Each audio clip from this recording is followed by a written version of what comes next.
নতুন বছৰৰ আন্তৰিক শুভেচ্ছাৰে আজিৰ দিনটো আৰম্ভ কৰিলোঁ। আগন্তুক প্ৰতিটো দিন যাতে আপোনালোকৰ ভালদৰে কাটে এই আশাৰে আহকচোন আৰম্ভ কৰোঁ আজিৰ দিনটো।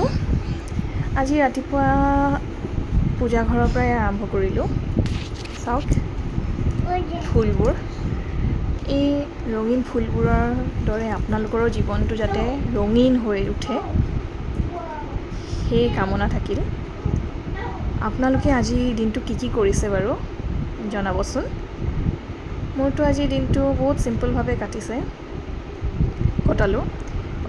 পূজা কৰিলোঁ, মন্দিৰ গ'লোঁ আৰু মোৰ ঘৰৰ এখেতক লাড্ডু গোপালক সজালোঁ। কেনেকুৱা লাগিছে তেখেতৰ আজিৰ এই বিশেষ দিনটোৰ সাজ পোছাকযোৰ জনাবচোন। এনেই তেখেত দেখিবৰ কাৰণে বহুত ধুনীয়া। মইতো যেতিয়াই দেখোঁ তেতিয়াই তেখেতক চাই থাকোঁ, নহয়নে? আপোনালোকৰ ঘৰত যাৰ ঘৰত লাড্ডু গোপাল আছে তেওঁলোকক কি ধৰণে আজি সজাইছে জনাবচোন, দেখাবচোন। আৰু যদি আপোনালোকৰ এই সৰু ভিডিঅ'টো ভাল লাগি থাকে তাহলে লাইক, শ্বেয়াৰ আৰু ছাবস্ক্ৰাইব এটা কৰি দিব। Thank U.